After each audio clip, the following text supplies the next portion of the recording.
talk about the Green Bay Packers. This is a team that I think came into the season with mixed or no expectations, really.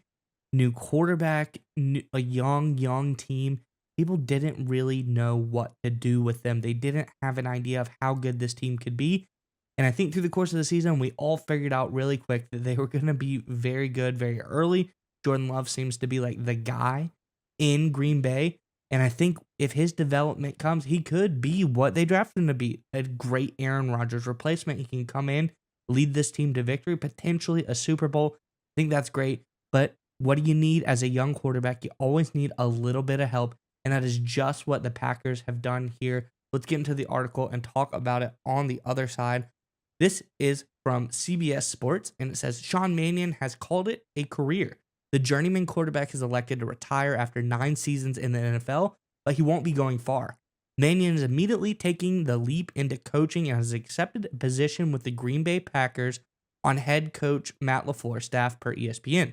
While there's no official title mentioned, the 31-year-old will work with quarterbacks and passing game. Mannion will now get to work with quarterback Jordan Love, who'll be entering his second season as a full-time starter. Nick, I know you got some great thoughts on this one, and I'm really excited to hear them. This seems like a really intriguing move, but Packers fans, let us know in the comments below. This move kind of came out of left field. No one's expecting this one, but I think it's something that seems like it was too good to pass up. So let us know what your thoughts are on Sean Mannion. Do you know anything about him? Do you think he's going to be a good fit for this team? Let us know in the comment section below. But Nick, why don't you fill us in? Let us know what you know about Sean Mannion and this hire. Well, I think the most important thing that the Packers are in, and you kind of alluded to your opening, right, is they have seemed to have found their guy in Jordan Love. He looks phenomenal, especially in the late season, postseason run that the Packers were on. But the Packers do have a flaw with their system around Jordan Love. He doesn't have a veteran kind of knows the game guy that's a peer either on the staff or with him as a backup quarterback. If you look at his backup, it's Sean Clifford, who's a rookie in his own right this past season. That's not a guy you can rely on as now the guy, the franchise guy to kind of go over things, talk about schemes and systems and things like that. Tom Brady famously, especially at the end of his career, was known for having guys, his peers, normally in a backup quarterback position, to be a guy that could bounce ideas off, to work on different things, to talk about strategies and schemes. He had Brian Hoyer in New England and later had Blaine Gabbert with the Tampa Bay Buccaneers, right? You had Patrick Mahomes for a long time, had Chad Henne, a veteran backup quarterback who was Mahomes' peer, right? Similar age group. Henne was a little bit older, but understood how to play quarterback at the NFL level because he had been involved in the process for a very long time. What the Packers are doing here is very smart because if you look at the Packers coaching staff, and we'll go down it, right? LaFleur, obviously, he played quarterback in like the late 90s in D2, right? He doesn't know how to be an NFL quarterback. He's obviously a great coach, nothing against him, but he doesn't know what it means to be an NFL quarterback, the day-to-day grind of it. If you look at their offensive coordinator, Adam Stenovich, he was an offensive lineman in college. He has no idea what it's like to be an NFL quarterback. Their quarterback's coach, Tom Clement, he played quarterback in the Canadian Football League in the 70s and 80s. Right? It's a different world, obviously. And then you go to Connor Lewis, who's an assistant quarterbacks coach. He's a tech guy. He's an analyst. He's a data guy, right? They don't have a guy on that coaching staff. They didn't have a guy on the roster that knew what it was like, the ins and outs of being a quarterback at the NFL level. So what do? They go out and sign Sean Mannion, who is, of course, a journeyman. He's far from elite, but he knows what it's like to be an NFL quarterback day to day, to go through game plans, to take the week by week process and how to develop. And I think that's the one issue that could potentially hurt the Packers is if Jordan Love gets stuck in stasis because he doesn't have enough people around him to work with him and figure out all the finer points to get to become a better player. Because he's obviously very good. He just needs to work on becoming better and more consistent. And hiring Sean Mannion gives another guy that the Packers can use, essentially Jordan Love's peer, right? They can work together. It's not going to be a domineering coach to a player relationship. It's two guys that can collaborate with the sole goal of getting Jordan Love better. I think this was a great hire by the Green Bay Packers and a great move to give Jordan Love the help he needs on the coaching staff to become a better quarterback. Yeah, Nick, and you talk about a guy like Mannion. What he did in college was very impressive. That final year, he set the Pac-12 record for passing yards with 4,662 at that time.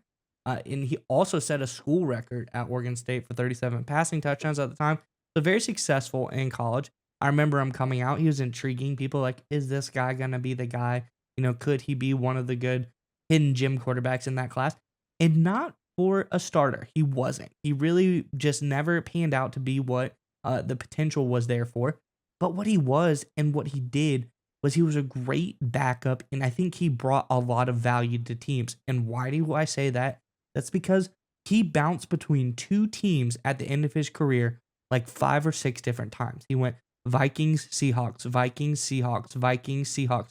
And if you didn't bring something to those organizations, if you weren't a valuable asset in that quarterback room, they wouldn't keep bringing you back when they were able to do so.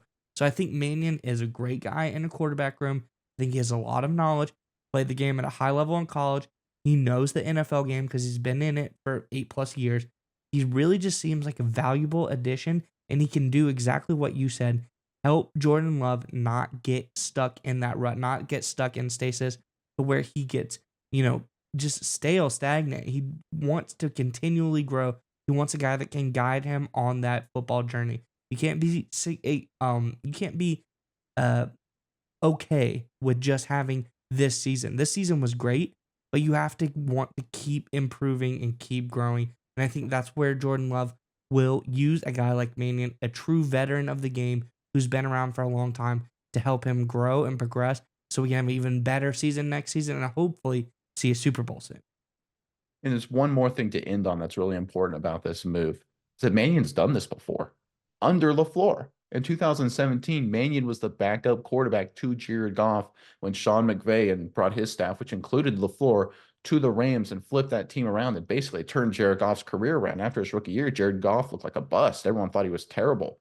In 2017, with LaFleur as his offensive coordinator, Jared Goff took a big leap, took his team to the playoffs. Mannion was there to help him along the way. And a few years later, the Rams went to the Super Bowl with, once again, Mannion being there to support Jared Goff as a backup quarterback, with LaFleur being the guy who jump-started Jared Goff's career. So this has happened before. Sean Mannion has done this before with a young quarterback, really helped him grow, really challenged him, and allowed him to achieve success and make a Super Bowl run. The Packers are trying to duplicate that here, and I think it's a really smart move, and the Packers fans should be excited by it.